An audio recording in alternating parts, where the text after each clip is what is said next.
Ibu, sebenarnya ayah punya pacar.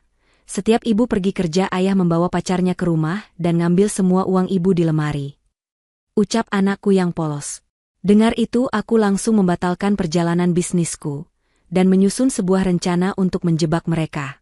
2 hari kemudian. Sebelum ceritanya dimulai, silahkan tulis di kolom komentar dari daerah mana saja teman-teman yang menonton cerita ini. Jangan lupa like dan subscribe agar channel ini bisa semakin berkembang dan bisa mempersembahkan cerita yang lebih menarik lagi. Resleting koper itu ditarik dengan satu gerakan mulus. Shakira menatap koper hitam di atas tempat tidurnya. Semua sudah siap. Pakaian kerja untuk 3 hari, laptop, dan dokumen penting. Ini adalah perjalanan dinas yang sudah dijadwalkan sebulan lalu. Sebuah tugas rutin bagi seorang manajer proyek sepertinya. Dia merapikan hijabnya yang berwarna krem di depan cermin, memastikan peniti terpasang kencang. Wajahnya terlihat sedikit lelah, tetapi profesional. Dia menghela nafas. Dia mencintai pekerjaannya, tetapi dia benci harus meninggalkan Vino, putra satu-satunya. 3 hari terasa seperti 3 minggu jika jauh dari anaknya. Vino, sayang, panggilnya lembut. Tidak ada jawaban. Biasanya putranya yang berusia 8 tahun itu sudah menempel padanya, merajuk sedih karena akan ditinggal. Shakira berjalan keluar kamar. Dia menemukan Vino berdiri di lorong, di depan pintu kamarnya sendiri. Anak itu hanya diam, memandangi lantai. Pemandangan itu membuat hati Shakira sedikit riris. Hei, jagoan ibu, Shakira berjongkok, menyamakan tingginya. Kok diam saja? Ibu cuma pergi sebentar. 3 hari saja. Nanti ibu belikan robot baru yang Vino tunjuk di toko mainan kemarin. Vino mengangkat wajahnya. Matanya terlihat aneh. Bukan kesedihan biasa. Ada ketakutan di sana. Dia tidak merengek. Dia hanya menatap Shakira lekat-lekat. Terdengar suara Hendra, suaminya, dari lantai bawah. Shakira, taksinya sudah datang. Nanti kamu ketinggalan pesawat. Sebentar, Mas, balas Shakira. Dia kembali fokus pada Vino. Vino baik-baik di rumah ya, nurut sama ayah. Saat mengucapkan kata, ayah, Shakira melihat tubuh kecil Vino menegang. Itu adalah reaksi yang sangat aneh. Shakira mengerutkan kening. Vino sakit. Vino menggeleng cepat. Dia maju selangkah, lalu memeluk leher Shakira dengan erat. Sangat erat, sampai Shakira sedikit sulit bernapas. Dia membalas pelukan itu, mengusap punggung kecil putranya. Sudah ya, ibu harus berangkat. Shakira mencoba melepaskan pelukan itu, tetapi Vino menahannya. Dia menempelkan bibirnya ke telinga Shakira. Napasnya hangat dan gemetar. Lalu, dia berbisik. Kata-kata itu meluncur begitu pelan, tetapi menghantam telinga Shakira seperti suara ledakan. Bu! Bisik Vino, suaranya bergetar hebat. Jangan pergi. Kenapa? Sayang? Kan cuma sebentar. Shakira berbisik kembali, masih mengira ini rajukan biasa. Ayah punya pacar. Dunia Shakira berhenti berputar. Dia membeku. Dia pasti salah dengar. Apa, nak? Vino semakin erat memeluknya, seolah takut suaranya terdengar oleh orang lain. Setiap ibu pergi kerja, ayah bawa pacarnya ke rumah. Ke kamar ibu. Jantung Shakira serasa diremas. Dingin menjalari tulang punggungnya. Kamar mereka. Vino melanjutkan bisikannya, kata-katanya keluar terburu-buru, seolah dia sudah menahan ini terlalu lama. Dia ambil semua uang ibu di lemari, yang di dalam kotak kayu itu. Shakira tahu kotak yang dimaksud. Kotak kayu jati tempat dia menyimpan uang tunai darurat. Uang yang hilang sedikit demi sedikit selama 6 bulan terakhir. Selama ini uang ibu bukan hilang diambil bibi Asih.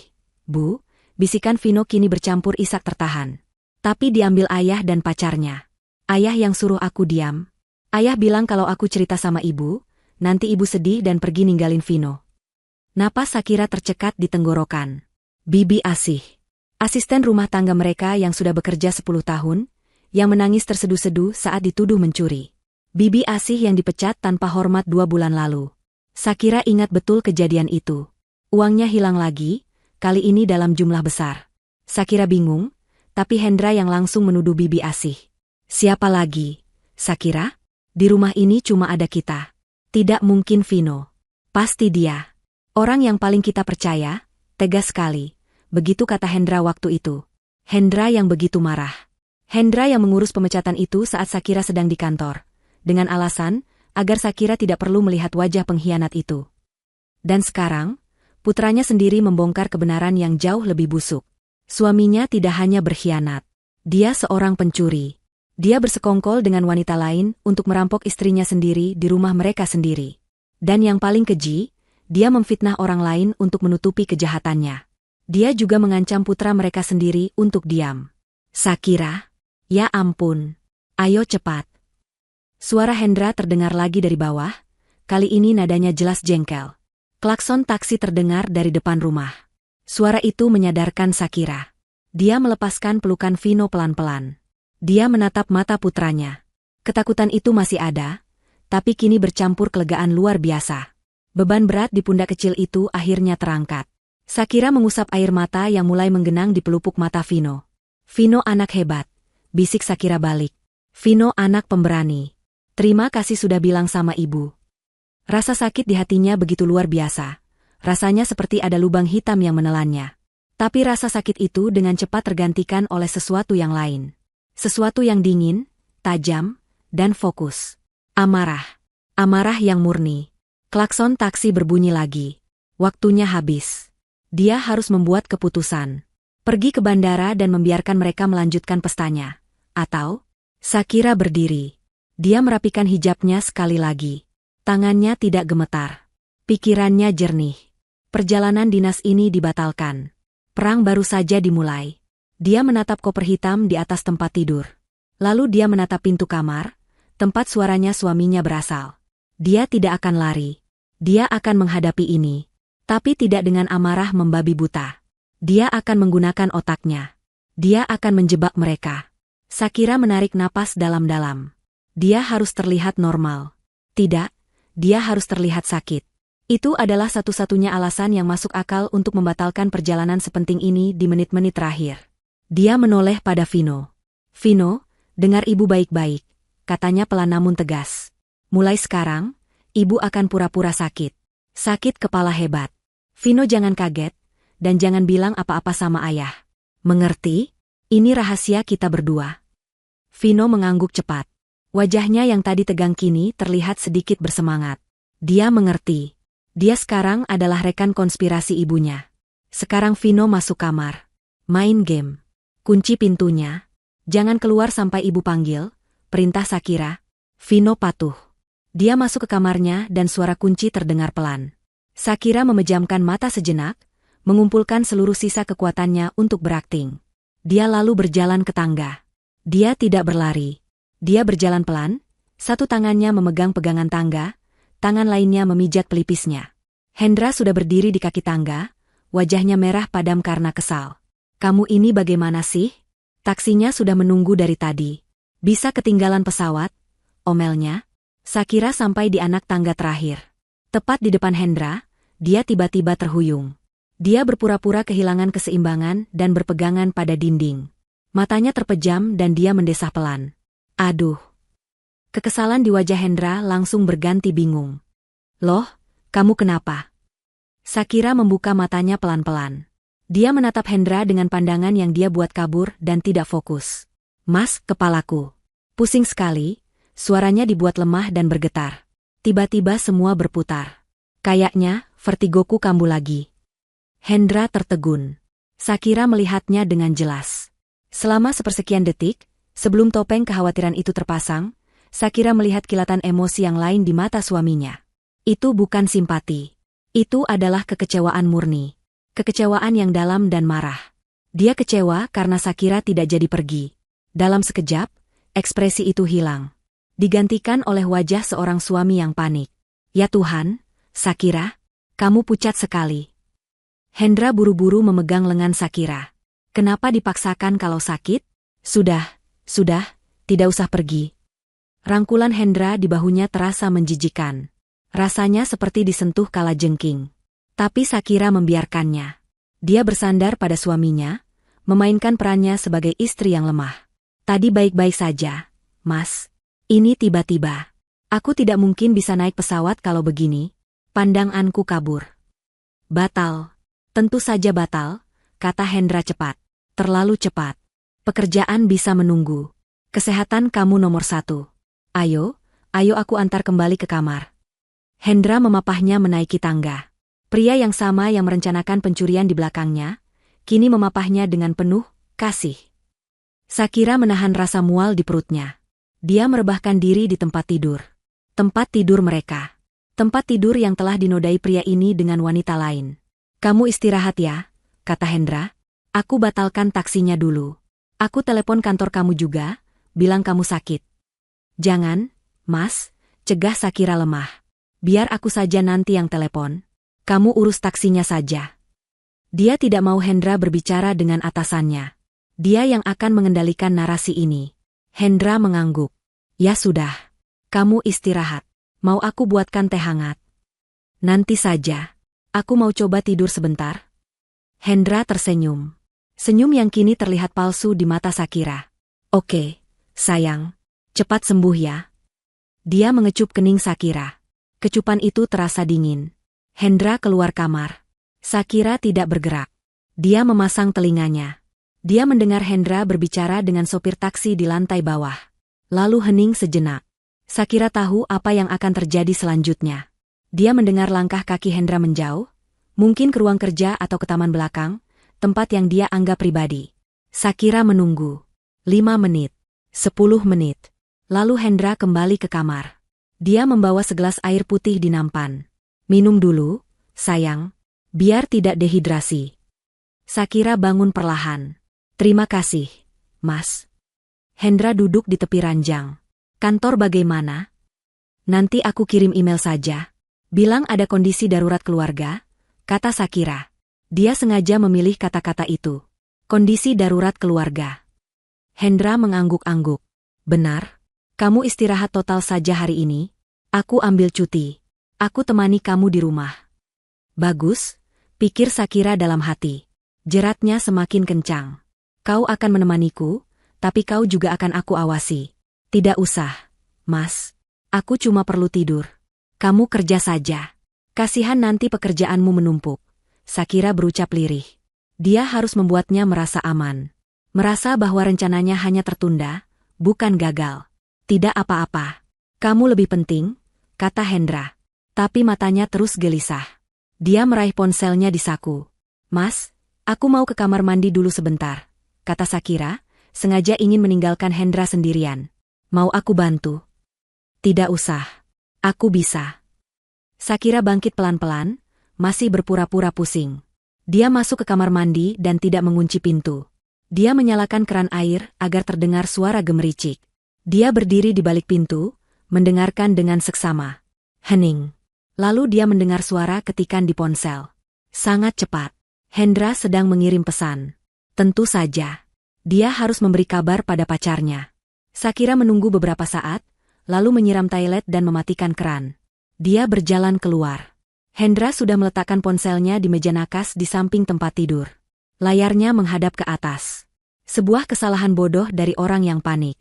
Hendra sedang berdiri di depan lemari, pura-pura mencari baju ganti untuk Shakira. Pakai baju tidur saja ya, biar nyaman, katanya tanpa menoleh. Saat itulah ponsel Hendra bergetar. Layarnya menyala. Shakira melirik ke meja nakas. Jantungnya berdebar, kali ini bukan karena sakit hati, tapi karena antisipasi. Sebuah notifikasi pesan muncul di layar yang terkunci. Pengirimnya hanya satu huruf, V.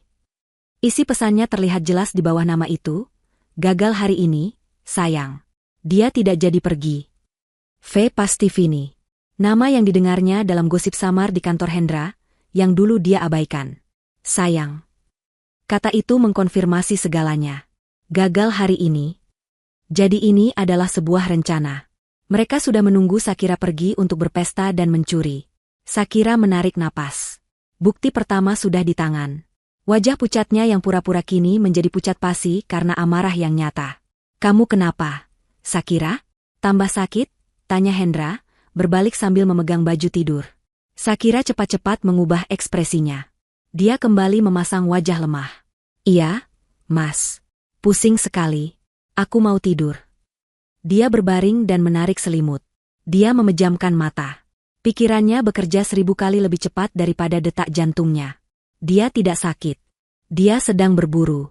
Dan umpannya baru saja dilempar. Permainan sandiwara ini harus dia menangkan. Hari pertama sandiwara Shakira dimulai. Pagi itu, Hendra tampak ragu-ragu untuk berangkat kerja. Dia berdiri di pintu kamar, dasinya sudah terpasang rapi. Kamu yakin tidak apa-apa sendirian di rumah? Vino kan sekolah. Nanti Art harian datang jam 9. Shakira menutupi wajahnya dengan selimut, hanya menyisakan matanya. Suaranya sengaja dibuat parau. Tidak apa-apa, Mas. Aku cuma mau tidur. Pusingnya belum hilang. Nanti kalau ada apa-apa, aku telepon. Sudah, kamu berangkat saja. Hendra tampak menimbang-nimbang. Shakira tahu apa yang ada di kepalanya. Jika dia tinggal di rumah, dia tidak bisa menemui Vini. Jika dia pergi kerja, dia bisa mampir menemui Vini sepulang kantor. Tapi dia juga harus menjaga citranya sebagai suami yang baik. Ya sudah, katanya akhirnya, nanti makan siang aku pesankan ojek online. Aku akan usahakan pulang cepat. Iya, Mas. Hati-hati, balas Shakira. Pintu depan ditutup. Suara mobil Hendra menjauh dari garasi. Hening. Shakira menunggu 10 menit penuh.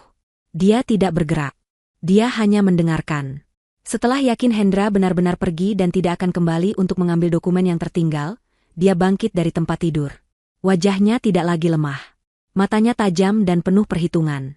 Vertigonya hilang seketika. Hal pertama yang dia lakukan adalah mengambil ponselnya dan mengunci pintu kamar.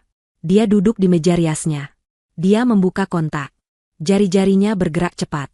Panggilan pertama adalah ke pengacara keluarganya, Pak Firman. Seorang pria tua bijak yang sudah mengurus masalah hukum bisnis keluarganya selama bertahun juzur. Halo, Pak Firman. Ini Shakira, katanya dengan suara rendah dan jelas. Saya ada masalah darurat. Ini sangat rahasia. Shakira menceritakan situasinya. Bukan bisikan Vino, tapi kecurigaannya bahwa suaminya melakukan penyelewengan dan pencurian aset di dalam rumah. Saya butuh bukti, Pak.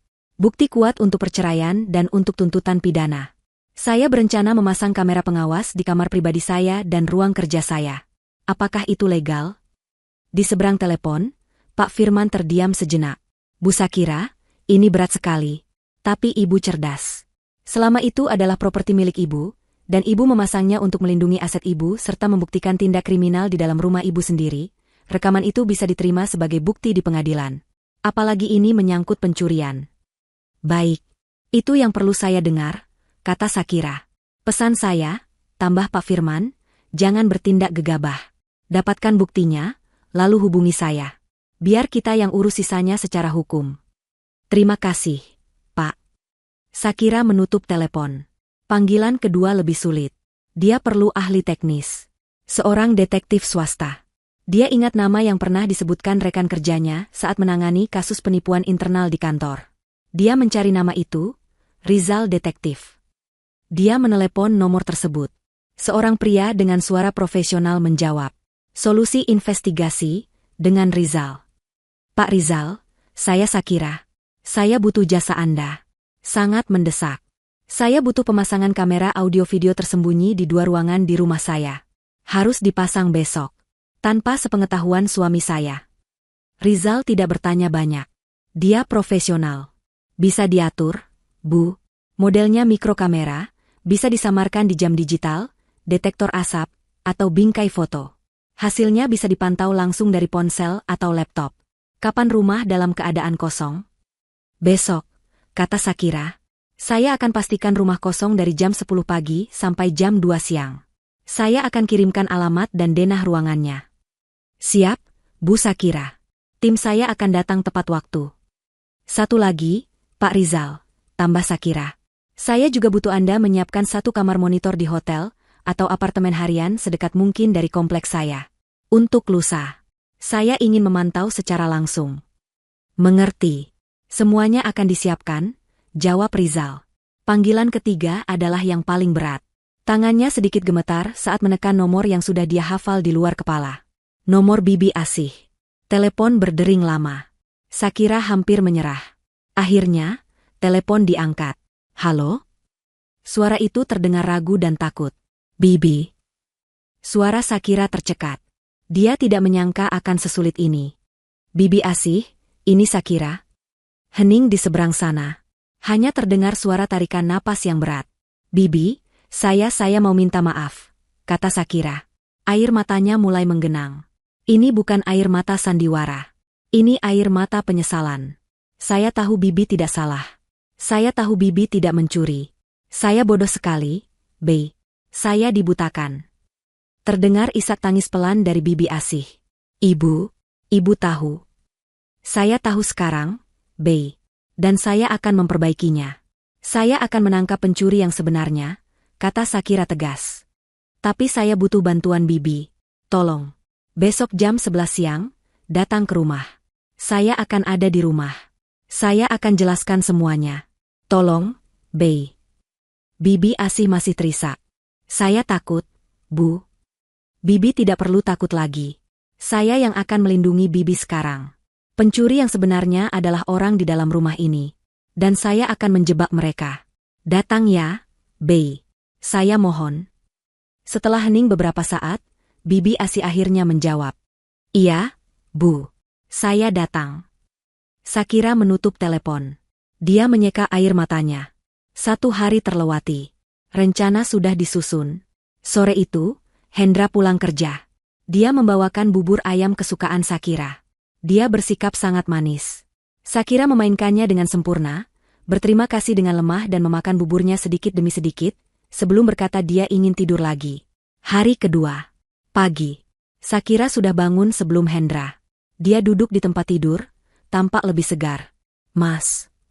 Panggilnya saat Hendra selesai mandi. Sudah bangun? Bagaimana rasanya? Mendingan? Tanya Hendra. Sudah jauh lebih baik. Tapi masih sedikit pusing, kata Shakira. Sepertinya aku butuh tidur yang benar-benar nyenyak. Semalam aku sering terbangun. Oh ya? Iya. Mas, aku boleh minta tolong? Shakira memasang wajah memelas. Hari ini Mas bisa ajak Vino pergi? Ke mall? Atau ke rumah nenek mungkin? Seharian saja. Vino kalau main di kamar suka berisik. Ibu cuma butuh rumah ini tenang total seharian. Biar besok bisa segar lagi. Mata Hendra berbinar. Shakira melihatnya dengan jelas. Pergi seharian bersama Vino. Artinya, Hendra bebas. Mungkin dia bisa menitipkan Vino di rumah ibunya, lalu dia bisa pergi menemui Vini. Rencana yang sempurna baginya. Oh, tentu saja, sayang, kata Hendra cepat. Ide bagus. Kasihan juga Vino bosan di rumah. Nanti Mas ajak dia ke Timezone. Kamu istirahat total saja ya. Tidak usah pikirkan apa-apa. Jam 9 pagi, Hendra dan Vino berangkat. Vino, yang sudah diberi kode oleh ibunya, berpura-pura sangat gembira akan pergi ke mall. Saat dia memeluk Shakira, dia berbisik, semoga berhasil, Bu. Rumah kembali kosong. Tepat jam 10, bel berbunyi. Pak Rizal datang. Dia tidak sendirian. Dia bersama 1 asisten. Mereka membawa tas peralatan yang tampak biasa saja. Cepat, Pak, kata Shakira. Mereka bekerja seperti hantu. Cepat dan senyap. Di kamar utama, Pak Rizal memasang 1 kamera di jam digital di atas meja nakas, 1 lagi di detektor asap di langit-langit. Keduanya memiliki sudut pandang sempurna ke arah tempat tidur dan lemari pakaian. Di ruang kerja Shakira, 1 kamera dipasang di dalam bingkai foto keluarga yang ada di rak buku, mengarah langsung ke meja dan brankas kecil di baliknya. Jam 11, bel berbunyi lagi. Bibi Asih. Shakira yang membukakan pintu. Wanita parubaya itu tampak lebih kurus. Wajahnya penuh keraguan. Begitu melihat Shakira, dia langsung menunduk. Shakira tidak tahan lagi. Dia langsung memeluk wanita itu. Bibi, maafkan saya. Maafkan saya. Bibi Asih menangis di pelukan Shakira. Saya tidak mencuri, Bu. Sumpah, demi Allah, saya tidak ambil. Saya tahu, B. Saya tahu. Shakira melepaskan pelukannya. Dia menuntun Bibi Asih ke dapur. Pak Rizal masih bekerja di lantai atas. Yang mencuri adalah Hendra. Suami saya. Dia mencuri bersama pacarnya. Mata Bibi Asih terbelalak ngeri. Dia memfitnah Bibi untuk menutupi jejaknya. Lanjut Shakira. Dan sekarang, saya akan menjebak mereka. Besok, saya akan pura-pura berangkat dinas lagi. Shakira menjelaskan rencananya. Tentang kamera. Tentang hotel. Saya mau Bibi ada di sana bersama saya saat penggerebekan nanti. Saya mau Bibi lihat sendiri wajah mereka saat tertangkap. Saya mau Bibi yang paling pertama mendapatkan keadilan. Wajah Bibi Asi berubah. Air mata kesedihan berganti menjadi air mata amarah yang dingin. Dia mengangguk. Saya ikut, Bu. Saya akan lakukan apa saja. Laki-laki seperti itu harus dapat pelajaran. Jam 1 siang, Pak Rizal selesai. Dia menunjukkan pada Shakira cara memantau lewat aplikasi di ponselnya. Sudah online, Bu. Ini tautan amannya. Saya akan siapkan ruang monitor di Hotel Puspita, 2 kilometer dari sini. Besok pagi, tim saya dan Bibi Asi akan menunggu ibu di sana. Setelah Pak Rizal pergi, Shakira melakukan langkah terakhir. Dia pergi ke kamarnya. Dia membuka lemari pakaiannya. Dia mengeluarkan kotak kayu jati tempat dia menyimpan uang. Dia membukanya. Kosong. Tentu saja, Hendra sudah mengurasnya. Shakira mengambil 5 gepok uang tunai baru dari tas kerjanya. Uang yang baru dia tarik kemarin lusa. Dia menghitungnya. 50 juta rupiah. Dia mengambil ponselnya, dan dengan tenang, memotret nomor seri di setiap lembar uang paling atas dari setiap gepokan. Dia menaruh uang itu di dalam kotak kayu. Dia meletakkannya kembali di dalam lemari. Umpan sudah terpasang. Sore itu, Hendra dan Vino pulang. Hendra membawa banyak kantong belanjaan. Vino membawa mainan baru. Bagaimana, sayang? Bisa tidur? Tanya Hendra ceria. Shakira tersenyum. Senyum tulus pertama dalam 2 hari. Iya, Mas. Tidurku nyenyak sekali. Rasanya aku sudah sehat total. Pagi hari ketiga. Suasana di meja makan terasa berbeda. Jika 2 hari lalu suasananya muram karena Shakira sakit, pagi ini terasa ringan dan ceria. Setidaknya, Hendra yang membuatnya terasa demikian. Shakira sudah mengenakan pakaian kerjanya, hijab biru dongker yang serasi dengan blazernya. Dia tampak segar dan profesional. Dia mengoleskan selai kacang ke roti Vino. Jadi, kantor mengerti kondisimu? Tanya Hendra sambil menyeruput kopinya. Sangat mengerti, jawab Shakira tenang. Mereka langsung menjadwal ulang pertemuannya. Dan sayangnya, pertemuannya dimajukan jadi hari ini. Kliennya hanya bisa hari ini. Hendra hampir tersedak kopinya. Hari ini? Maksudmu, kamu berangkat hari ini? Iya. Aku sudah pesan tiket baru tadi subuh. Pesawat jam 10, kata Shakira santai, seolah itu hal paling wajar di dunia. Untung aku sudah sehat total hari ini. Jadi, ya, aku harus berangkat. Senyum di wajah Hendra begitu lebar, dia bahkan tidak berusaha menyembunyikannya. Dia mengira itu adalah senyum lega karena istrinya sudah sehat. Shakira tahu itu adalah senyum kemenangan. Rencananya yang tertunda akhirnya bisa berjalan hari ini. Syukurlah kalau begitu. Bagus sekali, sayang, katanya bersemangat. Ya sudah, harus profesional. Biar aku antar ke bandara. Kamu siap-siap saja. Biar aku yang rapikan meja makan. Shakira menahan senyum sinisnya. Betapa bersemangatnya suaminya itu mengusirnya dari rumah. Tidak usah, Mas. Aku bisa pesan taksi saja. Kasihan kamu harus bolak-balik. Tidak ada bolak-balik, bantah Hendra cepat. Aku antarkan. Titik. Aku pastikan kamu terbang dengan selamat. Oh, kamu pasti akan memastikannya, batin Shakira. Jam 8:30. Koper hitam yang sama sudah berdiri di dekat pintu depan. Shakira berjongkok di depan Vino. Dia memeluk putranya erat-erat. Kali ini, tidak ada bisikan. Hanya tatapan mata. Vino jaga rumah ya, nak. Jadi anak baik, katanya. Vino mengangguk mantap. Dia tidak terlihat takut seperti 2 hari lalu. Dia terlihat tegar. Hati-hati di jalan, Bu. Di dalam mobil, suasana terasa aneh. Hendra menyetel musik dengan volume cukup keras. Dia mengetuk-ngetukkan jarinya di setir mengikuti irama lagu. Dia tampak sangat rileks dan bahagia. Nanti di sana berapa lama jadinya? Tanya Hendra, memecah keheningan.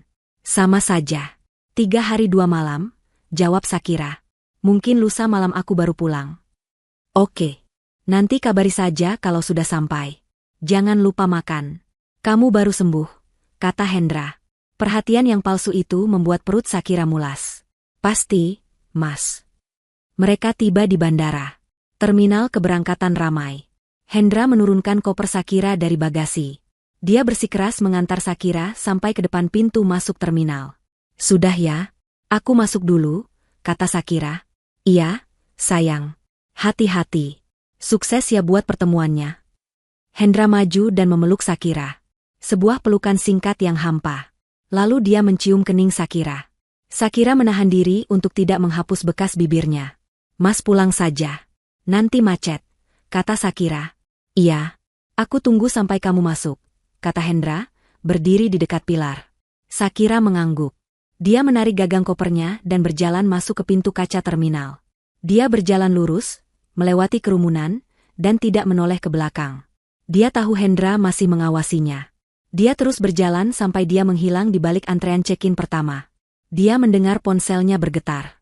Sebuah pesan dari Pak Rizal. Kami sudah di posisi. Shakira terus berjalan. Tapi dia tidak mengantre. Dia berjalan melewati area check-in, matanya awas mencari tanda. Dia berbelok tajam ke kanan, menuju koridor yang menghubungkan terminal keberangkatan dengan terminal kedatangan. Ini adalah rute yang dia hafal betul.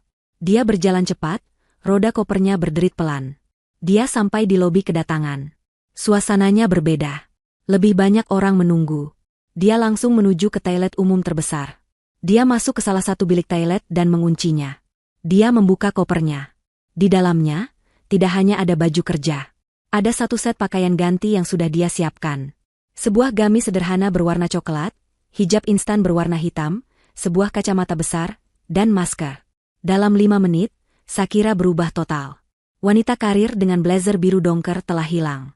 Berganti menjadi seorang ibu rumah tangga biasa yang tampak lelah, mungkin baru menjemput kerabat. Dia memasukkan baju kerjanya ke dalam koper. Dia keluar dari toilet, berjalan santai menuju pintu keluar terminal kedatangan. Dia berbaur dengan penumpang lain yang baru tiba. Dia keluar ke area penjemputan. Udara panas langsung menyambutnya. Dia memesan taksi online dari aplikasi di ponselnya, menggunakan akun kedua yang baru dia buat. Titik tujuannya, Hotel Puspita. Selama perjalanan, dia membuka aplikasi rahasia yang sudah dipasang Pak Rizal. Layar ponselnya terbagi menjadi 4 kotak. Ruang tamu. Ruang kerja. Kamar tidur utama, sudut jam digital. Kamar tidur utama, sudut detektor asap.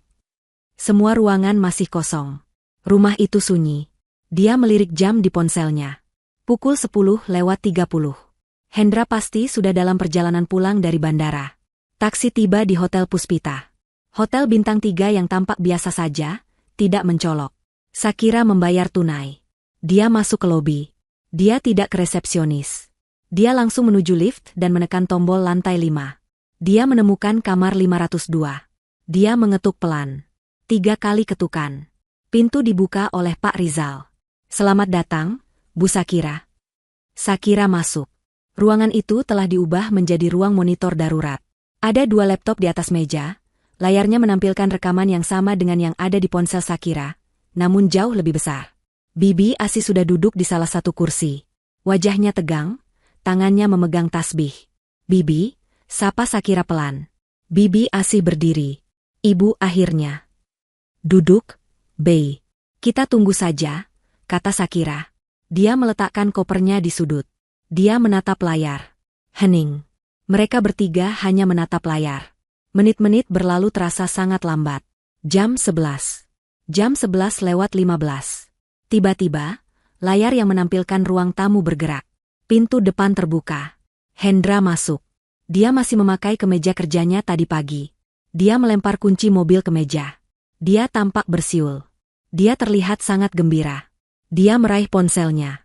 Shakira, Bibi Asih, dan Pak Rizal menahan napas. Mereka bisa melihat dengan jelas layar di laptop. Hendra menekan nomor. Lalu, Hendra menempelkan ponsel ke telinganya. Dia berjalan mondar-mandir di ruang tamu. Senyumnya lebar. Halo, sayang. Suara Hendra terdengar samar namun jelas dari audio yang ditangkap kamera. Aman. Pesawatnya sudah terbang. Aku antar sendiri tadi. Cepat ke sini. Aku sudah kangen berat. Hendra tertawa. Tawa yang penuh kemenangan. Di kamar hotel, Shakira mengepalkan tangannya. Di sampingnya, Bibi Asi menutup mulutnya, matanya membelalak penuh kengerian dan amarah. Umpan sudah dimakan. Jebakannya bekerja. Di kamar hotel 502, udara terasa pengap. Tak ada yang bersuara. Shakira, Bibi Asih, dan Pak Rizal duduk seperti patung. Mata mereka terpaku pada 4 kotak di layar laptop. Di kotak pertama, Hendra masih di ruang tamu, bersiul sambil mengambil sekaleng soda dari kulkas. Dia tampak sangat santai. Dia sudah melepas dasinya dan menggulung lengan kemejanya. Dia adalah raja di istananya. 10 menit berlalu. 15 menit. Lalu, bel rumah berbunyi. Di layar, mereka melihat Hendra tersenyum lebar. Dia meletakkan kaleng sodanya dan berjalan cepat ke pintu depan. Dia membukanya. Seorang wanita melangkah masuk. Vini. Dia tinggi, rambutnya dicat pirang kecoklatan, dan dia mengenakan gaun merah ketat yang sangat kontras dengan suasana rumah yang didominasi warna-warna kalem pilihan Shakira. Dia langsung melompat ke pelukan Hendra. Mereka berciuman. Lama. Penuh gairah. Tepat di depan kamera tersembunyi di ruang tamu. Di kamar hotel, Bibi Asi memalingkan wajahnya. Astagfirullahaladzim. Desisnya. Tangannya meremas tasbih semakin kencang. Shakira tidak bergeming. Dia menatap layar tanpa berkedip. Wajahnya pucat, tapi matanya menyala. Dia menonton setiap gerakan mereka seolah sedang mempelajari mangsa. Kangen banget. Suara Vini terdengar manja. Dia melepaskan pelukannya dan melihat sekeliling. Akhirnya, rumah ini bebas dari si ibu suci itu. Hendra tertawa. SSSTT, jangan kencang-kencang. Nanti ada art harian datang. Peduli amat, kata Vini. Dia melempar tas tangannya ke sofa yang biasa dipakai Vino untuk menonton kartun. Lagi pula, si tua itu sudah pergi kan? Siapa namanya? Asih? Baguslah. Aku tidak suka ada mata-mata di rumah ini. Bibi Asih tersentak. Dia menatap layar dengan mata penuh amarah. Kurang ajar, gumamnya. Tentu saja, kata Hendra, memeluk Vini dari belakang dan mencium lehernya. Semua sudah aku bereskan. Sekarang rumah ini milik kita. Setidaknya untuk 3 hari ke depan. Vini membalikkan badan. Cuma 3 hari? Kamu janji, Mas. Setelah ini, kamu ceraikan dia. Aku tidak mau selamanya jadi yang kedua. Sabar, sayang. Sabar, kata Hendra, menuntun Vini duduk di sofa. Rencananya sedang berjalan. Kamu lihat sendiri kan, kemarin dia sakit. Itu akan jadi senjata kita nanti. Kita buat dia stres, depresi, sampai dia sendiri yang menyerah. Atau sampai dia kita anggap tidak kompeten. Shakira mengepalkan tinjunya di bawah meja. Rencana. Jadi ini bukan sekadar perselingkuhan biasa. Ini adalah sebuah konspirasi. Aku tidak sabar, rengek Vini. Aku bosan tinggal di apartemen sempit. Aku mau tinggal di sini, di rumah ini. Tapi tentu saja setelah semua barang-barangnya, Vini menunjuk ke sebuah lukisan kaligrafi di dinding, dibuang. Pasti, sayang. Pasti, hibur Hendra. Sekarang, kita rayakan dulu kebebasan kita. Mereka berciuman lagi. Hendra mulai meraba-raba tubuh Vini. Pemandangan itu begitu menjijikkan. Shakira memalingkan muka sejenak. Dia menarik napas panjang, mengendalikan gejolak di perutnya. Mas, Vini mendorong Hendra pelan. Nanti saja. Aku kesini bukan cuma buat itu. Oh ya? Hendra tersenyum licik. Lalu buat apa? Vini tersenyum. Senyum yang membuat Shakira merasa mual. Uangnya, dong. Kamu bilang dia simpan banyak uang tunai di rumah ini. Yang kamu pakai untuk bayar Bibi Asi itu kan? Bukan, sayang, Hendra terkekeh. Uang yang aku pakai untuk bayar Bibi Asi itu uangku sendiri. Uang yang aku ambil dari dia jauh lebih banyak dari itu. Bibi Asi terisak pelan. Ya Allah, jadi bapak yang bayar saya pakai uang ibu. Shakira menenangkan Bibi Asi dengan satu usapan di punggung, matanya tetap terpaku ke layar. Bagus. Vini bertepuk tangan pelan. Kamu memang pintar, Mas. Pintar membodohi istri yang terlalu sibuk kerja dan mengurus anak. Dia pikir dia wanita karir hebat? Dia itu cuma sapi perah kamu. Hati Shakira serasa ditusuk. Sapi perah. Selama ini dia bekerja keras. Ikut membantu cicilan rumah, membiayai sekolah Vino, menabung untuk masa depan. Dan inilah balasannya. Tentu saja, kata Hendra bangga. Buat apa punya istri kaya kalau tidak dimanfaatkan? Dia terlalu polos. Terlalu sibuk dengan dunianya, dengan hijab panjangnya. Dia pikir aku akan setia selamanya? Lucu sekali. Sudah. Jangan banyak bicara, potong Vini tidak sabar. Dia berdiri. Ayo, tunjukkan padaku di mana hartanya. Aku sudah tidak sabar. Hendra bangkit. Dia mematuk bibir Vini sekali lagi. Tidak sabaran sekali. Sih, oke, ayo, kita ambil, gaji, kita. Kamarnya di atas. Kamera di ruang tamu, mereka berdua berjalan bergandengan tangan menaiki tangga. Vini melingkarkan tangannya di pinggang Hendra. Mereka tertawa-tawa. Di kamar hotel, Pak Rizal menoleh ke Shakira. Bu, rekaman perselingkuhan sudah sangat jelas. Shakira mengangkat tangannya, meminta Pak Rizal diam. Belum, katanya dingin. Saya mau lihat sampai akhir. Saya mau lihat mereka mengambil uangnya. Saya mau lihat aksi pencuriannya. Mereka beralih menatap dua layar lainnya. Layar dari kamera di kamar tidur utama. Hendra dan Vini masuk ke kamar. Kamar Shakira. Tempat tidurnya masih rapi. Di atas meja nakas, ada foto pernikahan mereka. Vini berjalan ke meja itu. Dia mengambil bingkai foto itu. Dia menatap wajah Shakira di foto itu dengan tatapan jijik. Aku tidak suka foto ini ada di sini, katanya. Buang saja, kata Hendra enteng. Vini membuka penutup belakang bingkai itu, mengeluarkan fotonya, meremasnya, dan melemparnya ke tempat sampah. Lalu dia meletakkan bingkai kosong itu kembali. Shakira memejamkan mata sejenak. Itu adalah foto favoritnya. Ayo, Mas. Di mana? Desak Vini. Hendra berjalan ke lemari pakaian besar milik Shakira. Dia membukanya. Di sanalah tergantung gamis, hijab, dan pakaian kerja Shakira. Vini mendekat, dia menggeser beberapa pakaian Shakira dengan jari telunjuknya. Tidak ada seleranya sama sekali. Semuanya akan aku sumbangkan nanti. Hendra tidak peduli. Dia berjongkok, meraih sesuatu dari bagian bawah lemari. Sebuah kotak kayu jati. Kotak yang sama yang dibicarakan Vino. Mata Vini berbinar. Itu dia? Ini dia, kata Hendra. Dia meletakkan kotak itu di atas tempat tidur. Tepat di atas selimut yang dipakai Shakira tadi pagi. Hendra menatap Vini dengan senyum penuh kemenangan. Vini balas tersenyum.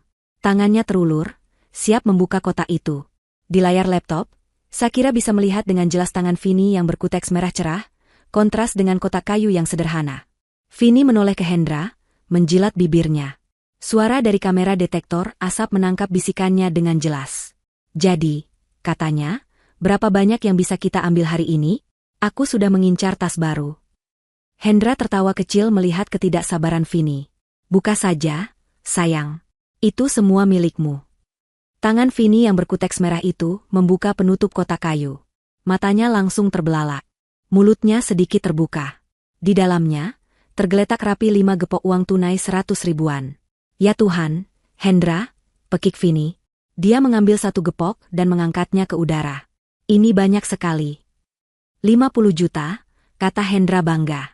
Dia duduk di tepi tempat tidur, menyilangkan tangan di dada, menonton pacarnya yang kegirangan seperti anak kecil dapat permen. Itu baru sebagian kecil. Umpan kecil. Umpan? Vini menoleh, matanya masih berbinar menatap uang. Iya. Dia pikir aku tidak tahu dia simpan uang di sini. Aku sudah mengurasnya pelan-pelan selama berbulan-bulan, jelas Hendra. Kemarin, setelah dia sakit, aku cek lagi kotak ini. Kosong. Aku tahu dia pasti akan mengisinya lagi sebelum pergi. Dan benar saja. Wanita bodoh itu terlalu mudah ditebak. Dia pasti mengambil uang baru. Vini tertawa. Dia menghamburkan uang itu ke atas tempat tidur. Uang kertas berwarna merah bertebaran di atas sprei putih. Pemandangan itu terekam jelas oleh kedua kamera. Vini merebahkan diri di atas uang itu, tertawa-tawa. Aku cinta kamu, Mas. Aku cinta banget, katanya sambil memeluk tumpukan uang. Hendra ikut merebahkan diri di sampingnya. Dia menatap langit-langit kamar Shakira. Ini baru permulaan, Vin. Di kamar hotel, Shakira mencondongkan tubuhnya ke depan. Bibi asih menahan napas. Permulaan apa? Tanya Vini. Dia bangun dan duduk bersila, mulai mengumpulkan uang itu lagi. Kita ambil ini, lalu kita tunggu dia pergi lagi, kita ambil lagi. Bukan, kata Hendra. Suaranya berubah serius. Lebih dingin. Itu terlalu lama. Aku punya rencana yang lebih cepat. Lebih permanen. Vini berhenti menghitung. Dia menatap Hendra. Rencana apa? Hendra tersenyum. Senyum yang membuat darah Shakira membeku. Uang ini cuma uang tunai. Recehan. Aset terbesarnya ada di rekening bank. Deposito. Reksadana. Semua atas nama dia. Warisan dari bapaknya. Dan bagaimana cara kita mendapatkannya? Tanya Vini, matanya menyipit. Kita akan menguras rekeningnya pelan-pelan, kata Hendra. Dia duduk tegak. Aku punya akses ke semua perbankan online-nya. Dia terlalu percaya padaku. Aku tahu semua password-nya. Tapi kalau uangnya hilang, dia pasti sadar. Dia pasti lapor polisi, bantah Vini. Dia tidak akan lapor, kata Hendra. Karena kita akan membuatnya terlihat seperti dia yang menghabiskannya. Kita akan buat seolah-olah dia depresi dan boros. Jantung Shakira berdebar kencang. Ini jauh lebih jahat dari yang dia bayangkan. Hendra melanjutkan. Lihat, dia baru saja sakit vertigo. Aku akan menemukan bukti-bukti bahwa dia sering belanja online gila-gilaan. Aku akan buat transfer-transfer kecil ke rekening atas nama palsu yang sudah aku siapkan. Aku akan beli beberapa barang mewah menggunakan kartu kreditnya, dan aku kirim ke alamat sewaan. Lalu? Vini terlihat sangat tertarik. Lalu, kata Hendra, aku akan mulai memasukkan obat. Obat penenang. Aku akan bilang itu vitamin untuk vertigonya. Aku akan campur di minumannya. Sedikit demi sedikit. Cukup untuk membuatnya linglung, pelupa, dan emosional. Di hotel, Bibi Asih menutup mulutnya. Ya Allah, orang ini iblis. Pak Rizal dengan cepat mengetik sesuatu di laptopnya. Bu Shakira, ini sudah percobaan pembunuhan terencana. Shakira tidak menjawab. Dia hanya menatap layar. Hendra melanjutkan, dia akan mulai membuat kesalahan di kantor. Dia akan mulai lupa menjemput Vino. Dia akan mulai bertingkah aneh. Aku, sebagai suami yang baik, akan membawanya ke psikiater. Psikiater? Tentu. Aku punya teman yang bisa membantu. Kita akan dapatkan diagnosis. Depresi berat. Gangguan bipolar. Sesuatu yang membuat dia terlihat tidak stabil secara mental. Kita akan buat seolah-olah dia depresi dan boros karena tekanan pekerjaan. Hendra menatap Vini. Bayangkan. Dalam 6 bulan, kita bisa membuatnya dinyatakan tidak kompeten secara hukum untuk mengelola asetnya sendiri. Dan siapa yang akan ditunjuk pengadilan sebagai walinya? Tentu saja aku. Suaminya yang setia dan sabar merawatnya. Hening. Vini menatap Hendra dengan campuran rasa kagum dan ngeri. Mas, itu brilian. Setelah itu, Hendra menyeringai, kita bisa masukkan dia ke panti rehabilitasi yang bagus. Dan kita, dia menepuk tumpukan uang di tempat tidur, bisa menguasai semuanya. Rumah ini, mobilnya, semua uangnya, termasuk hak asuh penuh atas Vino. Menyebut nama Vino adalah kesalahan fatal. Di kamar hotel, Shakira bangkit berdiri. Wajahnya tidak lagi pucat. Wajahnya merah padam. Matanya berkilat. Cukup. Dia sudah mendengar cukup. Mereka tidak hanya mengincar hartanya. Mereka mengincar kewarasannya. Dan mereka mengincar putranya. Bibi Asih, kata Shakira dengan suara tenang yang menakutkan. Bibi Asih menatapnya. Bibi yang pertama kali difitnah. Saya mau, Bibi yang pertama kali melihat wajah mereka saat kita masuk. Bibi Asih mengangguk. Air matanya sudah kering. Yang tersisa hanya tekad. Shakira menoleh ke Pak Rizal. Pak, kita sudah dapat lebih dari cukup. Ini bukan lagi pencurian. Ini percobaan perampokan terencana, pemalsuan, dan rencana pemberian zat berbahaya. Saya mau mereka ditangkap. Sekarang. Pak Rizal menutup laptopnya. Tim saya dan 2 petugas keamanan sudah siaga di lobi hotel. Rencana penggerebekan kita jalankan. Shakira berjalan ke pintu. Dia mengambil ponselnya. Saya akan telepon 2 pihak lagi. Dia menelepon Pak Firman, pengacaranya. Pak, saya sudah punya buktinya. Saya di Hotel Puspita. Tolong segera ke rumah saya. Bawa surat kuasa penuh.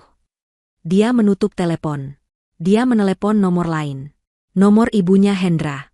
Ibu mertuanya. Halo, Ibu, kata Shakira. Suaranya tiba-tiba berubah panik dan penuh isak tangis. Ibu, tolong ke rumah Shakira sekarang. Hendra, Bu. Hendra kecelakaan di rumah. Terdengar suara panik di seberang sana. Shakira tidak tahu, Bu. Tadi Shakira ditelepon tetangga, katanya ada suara gaduh. Shakira sedang di bandara. Ini Shakira putar balik. Ibu tolong ke sana duluan. Shakira takut sekali. Dia menutup telepon. Dia tahu ibu mertuanya panik dan pasti akan segera berangkat. Dia juga menelepon keluarga Vini, yang alamatnya pernah dia dapat dari data karyawan di kantor Hendra. Dia menggunakan alasan yang sama. Pak Rizal, kita panggil polisi juga, kata Shakira. Tapi jangan pakai sirene. Biar mereka masuk setelah saya beri aba-aba. Saya mau keluarga mereka melihat dulu. Pak Rizal mengangguk. Mengerti, Bu.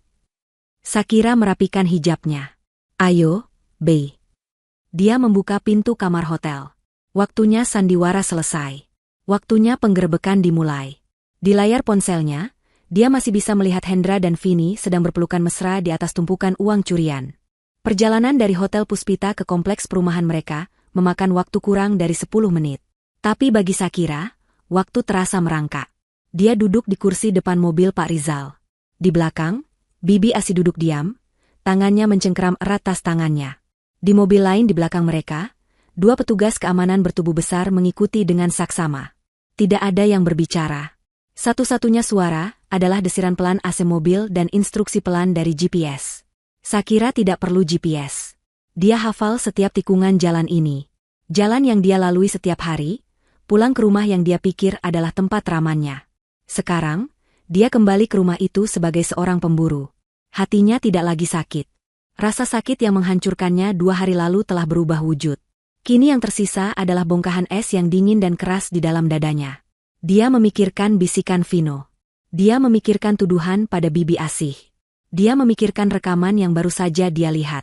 Sapi perah. Depresi dan boros. Obat penenang. Menguasai hak asuh Vino.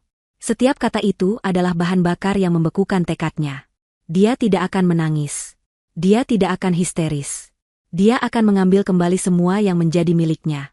Mobil berhenti 2 rumah sebelum gerbang rumahnya, di tikungan jalan yang terhalang pohon rindang. Kita jalan kaki dari sini, kata Pak Rizal pelan. Tim saya akan mengikuti di belakang. Shakira mengangguk. Dia keluar dari mobil. Udara siang itu panas dan lembab, tapi Shakira tidak merasakannya. Dia berjalan dengan langkah mantap. Bibi Asi mengikutinya, langkahnya sedikit goyah, tapi matanya lurus ke depan. 2 petugas keamanan berjalan di belakang mereka, menjaga jarak namun tetap siaga. Shakira sampai di depan gerbang rumahnya. Rumah cat putih gading yang dia desain sendiri. Dia tidak membunyikan bel. Dia merogoh tasnya dan mengeluarkan kunci. Kunci itu masuk ke lubang dengan suara, klik, pelan yang terdengar memekakan telinga di tengah kesunyian. Dia memutar knopnya. Pintu depan terbuka tanpa suara. Dia melangkah masuk. Hening. Udara di dalam rumah terasa dingin.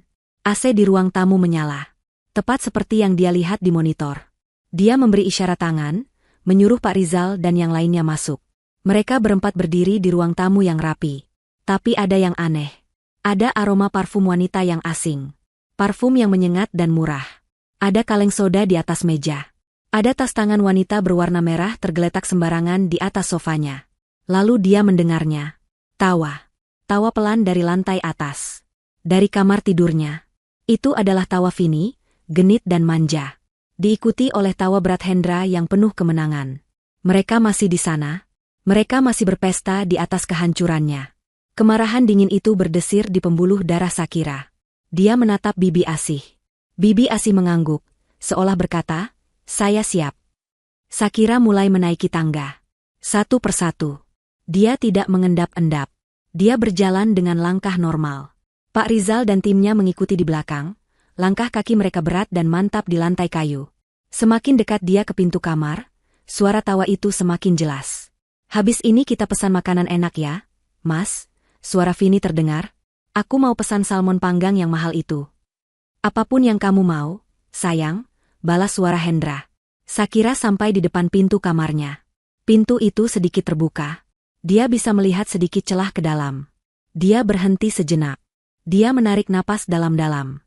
Bukan untuk menenangkan diri, tapi untuk mengumpulkan semua kekuatannya. Dia menatap Bibi Asih.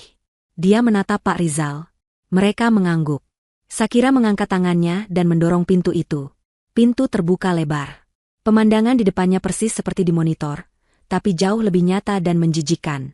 Vini sedang berbaring di atas tempat tidurnya, hanya mengenakan pakaian dalam berwarna merah. Hendra duduk di sampingnya, bertelanjang dada, masih mengenakan celana kerjanya.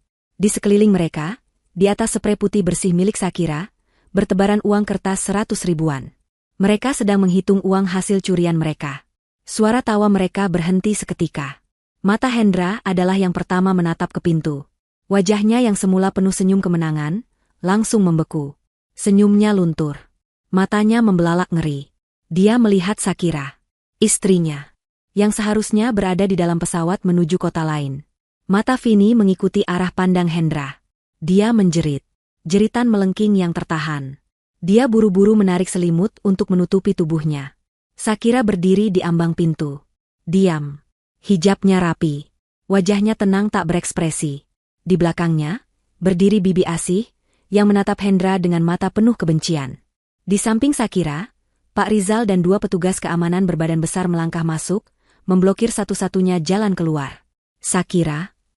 Suara Hendra keluar seperti desisan. Dia tidak percaya dengan apa yang dilihatnya. Kamu bagaimana bisa? Vini mulai gemetar. Siapa dia? Mas? Siapa mereka? Hendra tidak menjawab. Dia mulai panik. Dia merangkak turun dari tempat tidur, tangannya terangkat ke depan. Shakira, sayang, dengarkan aku dulu. Ini tidak seperti yang kamu lihat. Aku bisa jelaskan. Itu adalah kalimat klise yang bodoh. Shakira tersenyum sinis. Senyum pertama yang dilihat Hendra. Senyum yang membuat darah di tubuh Hendra membeku. Shakira melirik jam di pergelangan tangannya. Lalu dia menatap lurus ke mata suaminya. Perjalanannya saya percepat, katanya dengan suara datar dan dingin. Hendra tersentak. Dia sadar. Ini bukan kebetulan. Ini adalah jebakan. Shakira, tolong, ini semua salah paham. Salah paham? Shakira melangkah masuk ke kamarnya. Dia melihat tumpukan uang di tempat tidurnya. Uang dengan nomor seri yang sudah dia foto. Dia melihat foto pernikahannya yang sudah diremas di tempat sampah. Tiba-tiba, Hendra menunjuk Vini yang masih gemetar ketakutan di atas tempat tidur. Dia. Ini semua salah dia, teriak Hendra. Wajahnya pucat pasi, penuh keringat.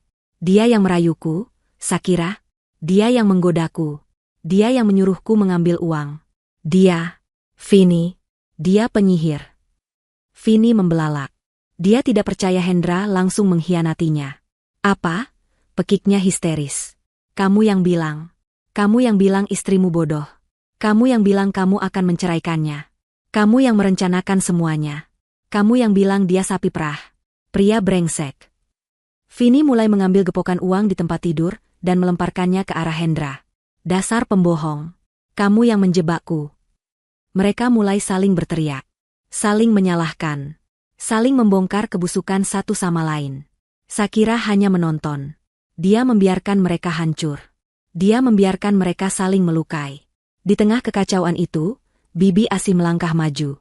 Dia berjalan pelan melewati Shakira, sampai dia berdiri tepat di depan Hendra yang kini terduduk di lantai. Panik. Hendra terdiam melihat Bibi Asih. Bibi. Lirihnya. Suara Bibi Asih bergetar, tapi penuh dengan kekuatan yang selama ini terpendam. Tuan Hendra. 10 tahun saya bekerja di rumah ini. Saya mengurus Tuan. Saya mengurus Ibu Shakira. Saya menyayangi Vino seperti cucu saya sendiri. Air matanya mulai mengalir. Tapi Tuan memfitnah saya. Tuan bilang saya pencuri. Tuan membuang saya seperti sampah. Bibi Asih menunjuk ke tumpukan uang di tempat tidur, lalu ke Hendra. Ternyata, katanya, suaranya meninggi, tikus yang sebenarnya adalah Tuan sendiri. Tuan dan perempuan itu. Hendra tidak bisa berkata apa-apa. Dia tertangkap basah. Dia kembali merangkak ke arah Shakira. Dia berusaha memegang kaki Shakira. Shakira, ampun. Maafkan aku. Aku hilaf. Aku mohon jangan begini, pikirkan Vino demi Vino, nak. Menyebut nama Vino adalah kesalahan terbesarnya. Wajah Shakira yang tadi dingin, kini mengeras seperti batu. Dia menendang tangan Hendra yang berusaha menyentuhnya. Jangan sebut nama anakku, desisnya, suaranya penuh racun. Jangan sebut nama anakku dengan mulut kotormu itu. Hendra membeku. Dia belum pernah melihat Shakira semarah ini. Shakira menoleh ke Pak Rizal. Amankan mereka. Pisahkan. Jangan biarkan mereka bicara satu sama lain. 2 petugas keamanan itu langsung bergerak. 1 orang mencengkeram lengan Hendra, mengangkatnya paksa dari lantai. 1 lagi menarik Vini dari tempat tidur, membungkusnya dengan selimut. Tidak. Shakira, jangan. Lepaskan aku, teriak Hendra.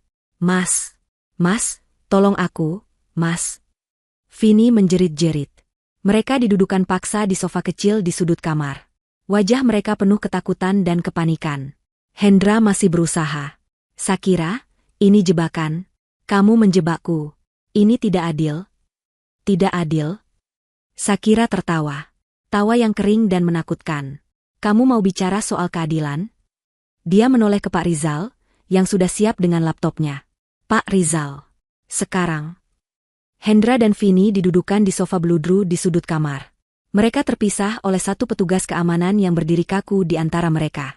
Hendra hanya mengenakan celana panjangnya, tubuhnya gemetar entah karena dingin atau takut.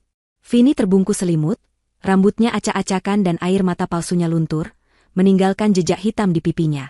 Mereka tidak lagi saling berteriak. Mereka hanya menatap Shakira dengan ngeri. Shakira mengabaikan mereka. Dia berjalan ke TV layar datar besar yang tergantung di dinding di depan tempat tidurnya. TV yang dibelinya dengan bonus akhir tahunnya. Dengan tenang, dia mengambil remote control. Di sampingnya, Pak Rizal sedang menghubungkan laptopnya ke TV menggunakan kabel HDMI. Apa ini? Apa lagi ini? Shakira, rengek Hendra. Sudah cukup. Hentikan semua ini. Kita bisa bicarakan baik-baik. Bicara? Shakira menoleh pelan. Aku sudah selesai bicara denganmu, Hendra. Sekarang, giliranmu mendengarkan. Pak Rizal memberi kode bahwa semuanya sudah siap. Layar TV menyala. Hening. Lalu, layar itu terbagi menjadi 4 kotak. 4 sudut pandang dari kamera tersembunyi. Ruang tamu. Ruang kerja. Kamar tidur dari sudut jam digital. Kamar tidur dari sudut detektor asap. Hendra menatap layar itu. Matanya membelalak. Dia melihat dirinya sendiri, tadi pagi, masuk ke rumah. Dia melihat dirinya sendiri bersiul. Dia melihat dirinya menelepon. Halo, sayang? Suara Hendra sendiri menggema di kamarnya. Aman. Pesawatnya sudah terbang. Aku antar sendiri tadi. Cepat ke sini. Vini tersentak. Hendra menunduk, wajahnya pucat pasi. Shakira tidak memutar semuanya. Dia tidak perlu. Dia seperti sutradara yang sudah mengedit filmnya untuk adegan-adegan terbaik. Dia memajukan rekaman itu. Kini layar menampilkan Vini yang baru datang. Mereka berpelukan. Mereka berciuman. Mesra. Akhirnya, rumah ini bebas dari si Ibu Suci itu. Suara Vini terdengar jelas. Dia itu cuma sapi perah kamu. Suara Vini lagi. Buat apa punya istri kaya kalau tidak dimanfaatkan? Suara Hendra membalas. Bangga. Dia terlalu polos. Terlalu sibuk dengan dunianya, dengan hijab panjangnya. Hendra tidak berani mengangkat wajahnya. Dia hanya bisa gemetar. Vini menutup wajahnya dengan tangan, terisak. Hentikan, kumohon hentikan. Lirih Hendra. Kenapa? Tanya Shakira. Ini baru permulaan. Dia memajukan rekamannya lagi. Ke adegan di dalam kamar tidur. Dia memutar rekaman itu dari kamera di detektor asap, yang memberikan gambaran jelas dari atas. Layar TV menunjukkan Hendra dan Vini di atas tempat tidur. Hendra mengeluarkan kotak kayu jati. Vini membukanya. Ya Tuhan, Hendra, ini banyak sekali. Pekik Vini di rekaman itu. 50 juta, suara Hendra terdengar sombong. Itu baru sebagian kecil. Umpan kecil. Dia pikir aku tidak tahu dia simpan uang di sini. Aku sudah mengurasnya pelan-pelan. Suara Hendra sendiri yang menjelaskan kejahatannya. Shakira menatap Hendra yang terduduk di sofa. Kamu lihat? Itu adalah pengakuan pencurianmu. Hendra menggeleng-gelengkan kepalanya. Tidak, tidak. Oh, tapi ada yang lebih baik, kata Shakira. Dia memutar bagian favoritnya. Bagian yang membuat hatinya membeku. Suara Hendra di rekaman itu terdengar lagi. Jelas dan dingin. Ini baru permulaan, Vin. Aku punya rencana yang lebih cepat. Lebih permanen. Vini di sofa mengangkat kepalanya. Dia menatap layar dengan ngeri. Dia tahu apa yang akan diputar selanjutnya. Kita akan menguras rekeningnya pelan-pelan, suara Hendra di TV menjelaskan. Aku akan masukkan obat. Obat penenang. Aku akan bilang itu vitamin untuk vertigonya. Aku akan campur di minumannya. Sedikit demi sedikit. Di sofa, Hendra mulai hiperventilasi. Matikan. Matikan. Itu bohong. Aku tidak bermaksud begitu. Matikan. Dia mencoba berdiri. Petugas keamanan di sebelahnya menekan bahunya dengan satu tangan, membuatnya terduduk kembali dengan keras. Rekaman itu terus berlanjut tanpa ampun. Kita akan dapatkan diagnosis depresi berat, gangguan bipolar. Kita akan buat seolah-olah dia depresi dan boros. Bayangkan, dalam 6 bulan, kita bisa membuatnya dinyatakan tidak kompeten secara hukum untuk mengelola asetnya sendiri. Dan siapa yang akan ditunjuk pengadilan sebagai walinya? Tentu saja aku. Kita bisa masukkan dia ke panti rehabilitasi yang bagus. Dan kita bisa menguasai semuanya. Rumah ini, mobilnya, semua uangnya. Lalu, kalimat terakhir yang menjadi paku di peti matinya. Termasuk hak asuh penuh atas Vino. Shakira menekan tombol, pause. Video itu berhenti.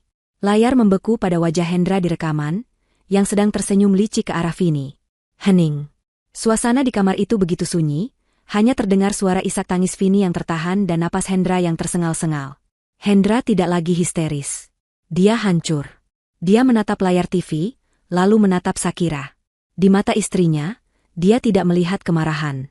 Dia tidak melihat kesedihan. Dia hanya melihat kehampaan. Seolah dia sedang menatap orang asing. Kamu, suara Shakira bergetar, bukan karena tangis, tapi karena amarah yang tertahan. Kamu tidak hanya ingin mencuri uangku, Hendra. Kamu tidak hanya ingin menyingkirkanku. Shakira melangkah mendekat, berdiri menjulang di depan suaminya yang terduduk kalah. Kamu ingin menghancurkanku. Kamu ingin membuatku gila. Kamu ingin mengambil anakku. Vini tiba-tiba berteriak. Aku tidak tahu apa-apa soal itu. Aku tidak tahu soal obat. Aku tidak terlibat. Dia yang merencanakan semuanya. Aku bersumpah. Aku hanya mencuri uang. Dia sadar betapa bodohnya ucapannya, lalu kembali menangis. Shakira mengabaikannya. Matanya terkunci pada Hendra. Hendra mengangkat wajahnya. Air mata mengalir di pipinya. Shakira, aku. Dia tidak bisa menemukan kata-kata. Tidak ada lagi kebohongan yang bisa diucapkannya. Sudah selesai, kata Shakira. Dia mengambil ponselnya. Pak Rizal, Bibi Asih, terima kasih. Kalian adalah saksi. Dia menekan sebuah nomor. Pak Firman, katanya ke telepon, pengacara saya. Dia sudah menunggu di bawah bersama polisi. Pak Rizal, tolong jemput mereka. Hendra dan Vini membeku. Polisi, pekik Vini. Tidak. Jangan panggil polisi. Aku akan kembalikan uangnya. Aku kembalikan. Shakira, jangan. Tolong jangan libatkan polisi. Hendra bangkit berdiri, kali ini dengan kekuatan putus asa. Kita bisa selesaikan ini. Perceraian. Aku akan tanda tangan. Aku akan berikan apapun. Hak asuh anak. Semua harta. Ambil semuanya. Tapi jangan polisi, karirku, hidupku. Hidupmu? Shakira menatapnya tajam. Kamu memikirkan hidupmu? Setelah kamu merencanakan untuk menghancurkan hidupku? Hendra jatuh berlutut. Dia benar-benar bersujud di kaki Shakira. Maafkan aku. Shakira, ibu. Saat Hendra masih bersujud, menangis memohon ampun, pintu kamar yang tadi terbuka, kembali didatangi orang. Terdengar suara langkah kaki yang terburu-buru di tangga. Panik. Hendra, kamu di mana, nak? Apa yang terjadi? Kata Shakira, kamu kecelakaan. Sebuah suara wanita tua yang panik terdengar. Hendra mengangkat kepalanya. Wajahnya pucat seperti mayat. Dia kenal suara itu. Ibunya. Suara itu, suara ibu mertuanya, Ibu Ratna, adalah suara yang biasanya penuh kelembutan. Kini suara itu pecah karena panik. Hendra, kamu di mana, nak? Apa yang terjadi? Kata Shakira, kamu kecelakaan. Hendra, yang masih bersujud di lantai, mengangkat kepalanya. Wajahnya yang pucat pasti berubah menjadi abu-abu. Dia seperti mayat hidup. Dia tahu. Ini adalah akhir. Ini bukan hanya tentang polisi. Ini tentang kehancuran total. Ibu Ratna muncul di ambang pintu kamar. Dia masih mengenakan mukena terusan yang biasa dia pakai setelah sholat maghrib, terburu-buru datang. Matanya liar mencari sosok putranya yang dia kira terluka. Lalu matanya membeku. Dia tidak melihat kecelakaan. Dia melihat pemandangan yang jauh lebih buruk dari neraka. Putranya, Hendra, anak kesayangannya, bersujud di lantai, hanya mengenakan celana panjang. Di depannya berdiri menantunya, Shakira, yang menatap Hendra dengan tatapan dingin. Di atas tempat tidur, uang kertas berhamburan seperti konfeti kotor. Di sofa, seorang wanita muda yang tidak dia kenali, terbungkus selimut, menangis histeris.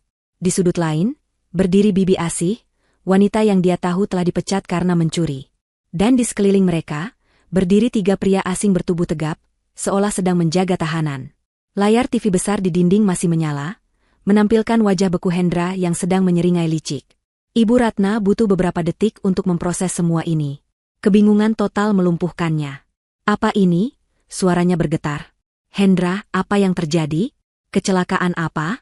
Siapa perempuan ini? Hendra mencoba berbicara. Tidak ada suara yang keluar. Dia hanya bisa menggeleng-gelengkan kepalanya. Ibu. Hendra akhirnya berhasil berbisik. Ibu, tolong Hendra. Sakira melirik ibu mertuanya. Wajahnya tetap datar. Tidak ada kecelakaan, Bu. Setidaknya bukan kecelakaan fisik. Lalu ini apa, Sakira? Tuntut Ibu Ratna, nadanya mulai naik. Kenapa kamu panggil saya ke sini? Kenapa suami kamu setengah telanjang? Kenapa ada pelacur di kamarmu? Tanya putra ibu, kata Sakira dingin. Dia bukan pelacur. Vini menjerit dari sofa. Aku pacarnya. Dia bilang dia akan menikahiku. Mulut Ibu Ratna terbuka. Dia menatap Hendra, lalu ke Vini, lalu ke Sakira. Dia mulai mengerti. Perselingkuhan. Hendra, kamu.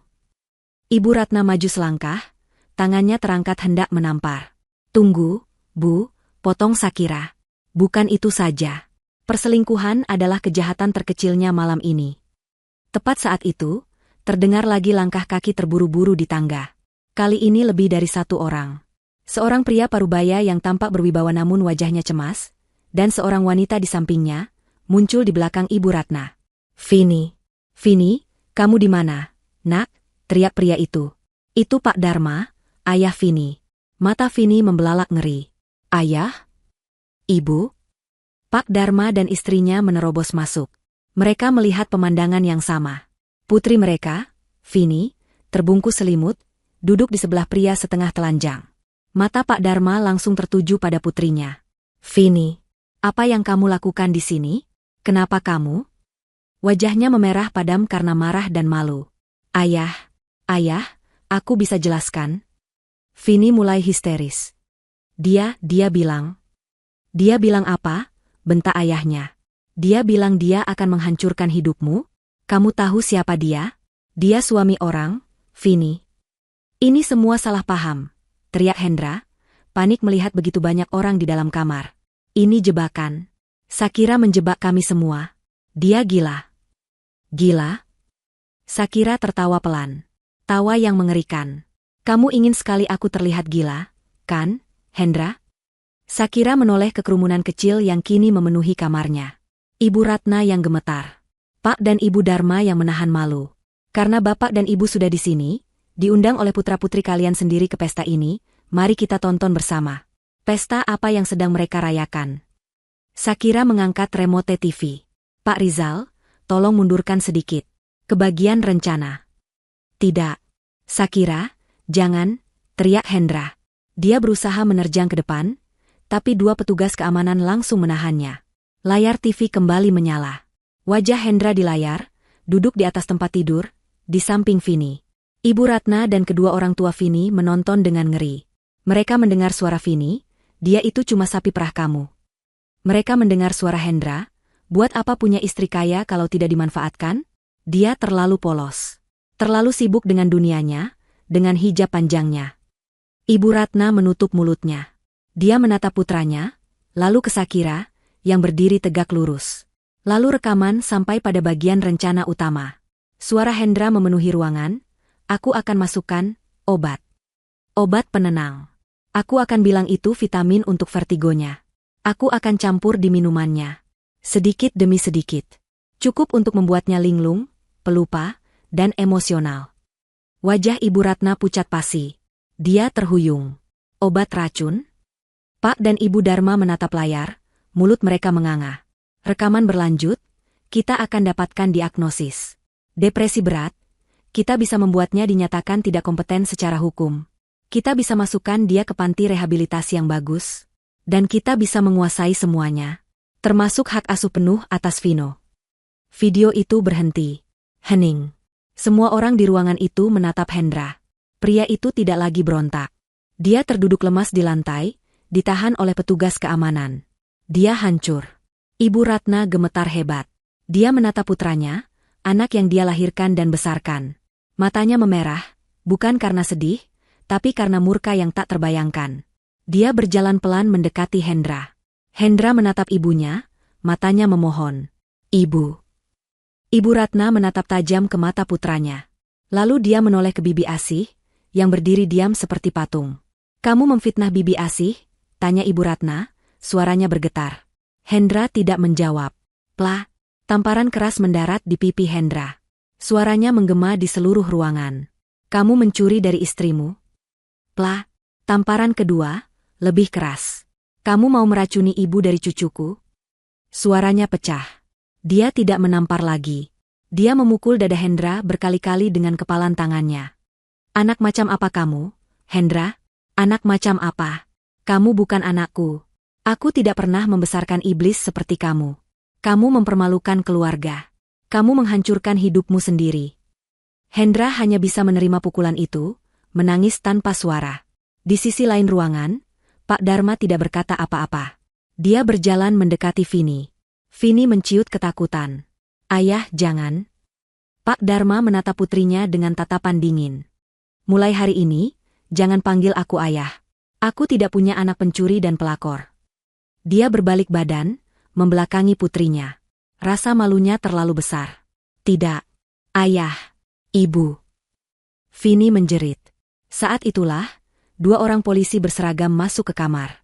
Di belakang mereka, Pak Firman, pengacara Shakira, masuk dengan tenang, membawa tas kerjanya. Selamat malam, kata salah satu petugas polisi. Kami menerima laporan adanya tindak pencurian dan persekongkolan kejahatan di alamat ini. Polisi itu melihat sekeliling. Pria dan wanita setengah telanjang, tumpukan uang di tempat tidur, video di TV, dan keluarga yang menangis. Baik. Sepertinya kami datang di waktu yang tepat. Pak Firman melangkah maju. Saya Firman, kuasa hukum dari Ibu Shakira. Klien saya adalah pemilik sah properti ini. Dua orang ini, dia menunjuk Hendra dan Vini, telah tertangkap basah melakukan pencurian, didukung oleh bukti rekaman video atas perencanaan tindak pidana yang lebih serius, termasuk rencana pemberian zat berbahaya dan penggelapan aset. Pak Rizal menyerahkan sebuah hard drive eksternal kepada polisi. Semua buktinya ada di sini, Pak. Rekaman penuh, tanpa putus. Hendra dan Vini menatap polisi itu dengan ngeri. Tidak. Pak, saya tidak melakukan apa-apa, teriak Vini. Aku dijebak, raung Hendra. Istriku menjebakku. Polisi itu tidak menggubris. Tuan Hendra dan Nona Vini, Anda berdua kami tahan untuk dimintai keterangan. Silakan berdiri. Petugas keamanan melepaskan Hendra. Polisi maju dan memborgol tangannya di belakang punggung. Petugas lain melakukan hal yang sama pada Vini. Setelah Ibu Dharma, Ibu Vini, melempar selimut lain untuk menutupi tubuh putrinya yang gemetar. Bunyi, klik, dari borgol itu adalah suara final. Hendra digiring keluar kamar. Saat dia melewati ibunya, Ibu Ratna memalingkan wajahnya. Dia tidak sanggup melihat wajah putranya. Vini digiring di belakangnya. Saat dia melewati ayahnya, Pak Dharma tetap membelakanginya, bahunya berguncang menahan malu. Pesta telah usai. Para tikus telah ditangkap. Shakira berdiri di tengah kamarnya yang berantakan, di antara tumpukan uang dan harga diri yang hancur. Dia tidak merasa menang. Dia hanya merasa kosong. Tapi dia tahu, ini adalah langkah pertama. Suara langkah kaki menjauh menuruni tangga. Diikuti oleh suara pintu mobil yang ditutup. Lalu sirine polisi yang menyala, menjauh dari kompleks perumahan yang tenang itu, membelah malam. Di dalam kamar tidur utama, keheningan yang tersisa terasa berat dan memekakan. Kamar itu kini terasa asing, seperti tempat kejadian perkara. Uang kertas masih berserakan di atas tempat tidur. Gelas yang dipakai Hendra dan Vini masih tergeletak di meja. Tempat sampah masih menyimpan foto pernikahan Shakira yang diremas. Ibu Ratna terduduk di lantai, di tempat Hendra tadi bersujud, menangis tanpa suara. Pak dan Ibu Dharma berdiri di sudut, malu, marah, dan bingung. Pak Firman, sang pengacara, berdeham pelan. Ibu Ratna, Bapak, Ibu. Saya rasa tidak ada lagi yang bisa dilihat di sini. Polisi akan mengurus sisanya. Sebaiknya Anda sekalian pulang. Ibu Dharma menarik lengan suaminya. Kita harus ke kantor polisi, Pak. Pak Dharma mengangguk kaku. Mereka keluar dari kamar tanpa sepatah kata pun, tanpa menoleh ke Sakira. Mereka harus mengurus aib keluarga mereka sendiri. Tinggallah Ibu Ratna. Dia menatap Sakira. Sakira, Ibu. Sakira menatap ibu mertuanya. Tidak ada lagi rasa hormat di sana. Sebaiknya ibu pulang. Pikirkan apa yang akan ibu katakan pada Vino. Vino? Ibu Ratna baru teringat cucunya. Ya Tuhan, Vino. Dia ada di rumah ibu, kan?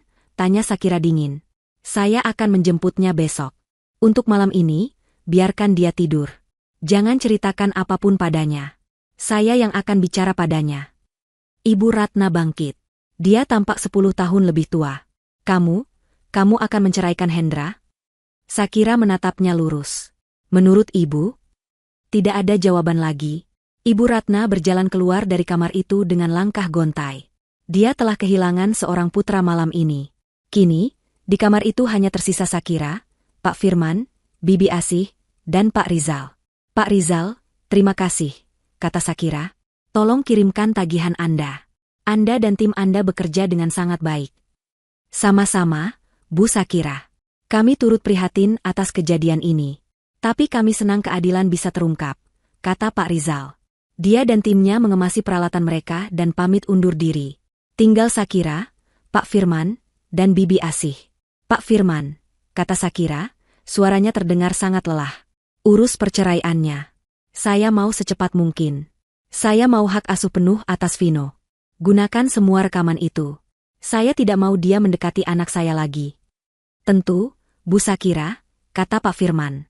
Buktinya lebih dari cukup. Ini bukan hanya perceraian. Ini kasus pidana. Posisi Hendra sangat lemah. Dia akan didakwa atas pencurian, persekongkolan, dan yang paling berat, perencanaan tindak kejahatan untuk mencelakai ibu. Dia akan dipenjara. Sakira mengangguk. Bagus. Pak Firman menatap tumpukan uang di tempat tidur. Polisi akan menyita ini sebagai barang bukti. Kita sudah punya foto nomor serinya. Setelah Pak Firman membereskan urusannya dan pergi, tinggallah Sakira dan Bibi Asih. Keduanya diam. Kamar itu terasa begitu dingin. Sakira akhirnya menoleh ke wanita yang telah difitnah itu. Bibi. Bibi Asih menatapnya, matanya sembab. Sakira berjalan mendekat. Dia meraih kedua tangan Bibi Asih yang kasar. Bibi. Tidak ada uang yang bisa mengganti nama baik Bibi. Tidak ada kata maaf yang cukup untuk mengganti rasa sakit dan malu yang Bibi rasakan. Air mata akhirnya mengalir di pipi Sakira. Bukan air mata kesedihan, tapi air mata penyesalan. Maafkan saya, Bey. Maafkan saya karena saya sempat ragu. Maafkan saya karena saya membiarkan suami saya memfitnah Bibi. Bibi Asih menggeleng cepat. Dia balas menggenggam tangan Sakira. Ibu tidak salah. Ibu juga korban. Yang jahat itu Tuan Hendra. Allah tidak tidur. Bu. Hari ini Allah tunjukkan kuasanya. Nama baik saya sudah bersih. Itu sudah cukup buat saya. Sakira menggeleng. Tidak cukup, Bey. Sakira melepaskan tangannya, berjalan ke meja kerjanya, mengambil buku cek. Saya tidak hanya akan bersaksi di pengadilan untuk membersihkan nama Bibi. Saya ingin Bibi memulai hidup baru. Sakira menuliskan sejumlah angka di cek itu. Angka yang besar. Cukup besar untuk membeli sebuah rumah sederhana. Ini, Bey. Anggap ini sebagai ganti rugi. Saya tidak mau Bibi bekerja sebagai art lagi. Saya mau Bibi jadi bos untuk diri Bibi sendiri. Buka usaha catering. Buka warung. Apa saja. Mulai hidup baru yang lebih baik. Bibi Asih melihat angka di cek itu. Dia terbelalak. Bu, ini terlalu banyak. Ini tidak seberapa dibanding nama baik Bibi, kata Sakira tegas. Ambil, Bey. Saya mohon. Bibi Asih menangis. Kali ini tangis kelegaan. Dia memeluk Sakira. Terima kasih, Bu. Terima kasih. Semoga Allah membalas semua kebaikan ibu. Beberapa bulan berlalu. Kehidupan Sakira berubah total.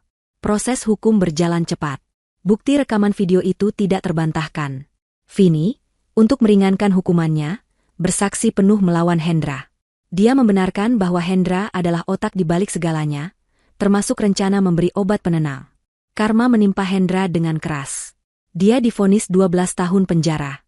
Bukan hanya karena pencurian, tapi karena perencanaan kejahatan yang terstruktur untuk mencelakai dan menguasai aset istrinya. Dia kehilangan pekerjaan, reputasi, keluarga, dan kebebasannya. Di penjara, tidak ada yang menjenguknya. Ibunya terlalu malu. Vini divonis 3 tahun penjara atas keterlibatannya dalam pencurian. Wajahnya sempat viral di media sosial sebagai pelakor pencuri. Karirnya hancur. Proses perceraian selesai dalam 1 kali sidang. Pengadilan mengabulkan gugatan Shakira. Hak asuh penuh Vino jatuh ke tangannya, tanpa hak banding untuk Hendra. Seluruh harta yang berasal dari warisan Shakira dan harta Gonogini sepenuhnya menjadi miliknya. Shakira menjual rumah itu. Dia tidak sanggup lagi tinggal di tempat yang penuh kenangan pengkhianatan. Dia membeli sebuah apartemen mewah di pusat kota, tidak jauh dari kantornya. Bibi Asih, sesuai saran Shakira, menggunakan uang itu untuk membuka usaha catering masakan rumahan. Usahanya maju pesat. Dia kini memiliki 3 karyawan dan menjadi juragan di kampungnya. 1 tahun kemudian. Senja di balkon apartemen lantai 25. Shakira sedang menyesap teh melati hangat, memandang lampu kota yang mulai menyala. Dia baru saja pulang kerja. Hijabnya sudah berganti dengan hijab rumah yang nyaman. Vino, yang kini berusia 9 tahun, sedang duduk di meja kecil di balkon, mengerjakan PR matematikanya. Dia tampak lebih ceria dan jauh lebih tenang. Bu, kalau 125 dibagi 5, berapa? Tanya Vino. Coba kamu hitung dulu. Ibu yakin kamu bisa, kata Shakira tersenyum. Ponsel Shakira di atas meja bergetar. Sebuah pesan masuk. Dari Pak Firman. Selamat sore, Bu Shakira. Sekadar info, banding terakhir Hendra di pengadilan tinggi sudah ditolak. Putusannya final dan mengikat. Kasus ditutup. Shakira membaca pesan itu. Dia tidak merasakan apa-apa. Tidak ada kebencian. Tidak ada kepuasan. Hanya kelegaan. Beban terakhir di pundaknya telah terangkat. Dia meletakkan ponselnya. Dia menatap putranya yang sedang mengernyitkan dahi, menghitung di atas kertas. Bu, aku tahu. 25, seru Vino bangga. Shakira tertawa kecil. Tawa yang tulus. Pintar anak ibu. Dia kembali menatap kota. Lampu-lampu berkelip seperti harapan. Masa lalu sudah ditutup. Dia telah melewati badai tergelap dalam hidupnya. Fajar yang baru telah tiba, dan dia siap menyambutnya, hanya berdua dengan jagoan kecilnya. Keadilan telah ditegakkan.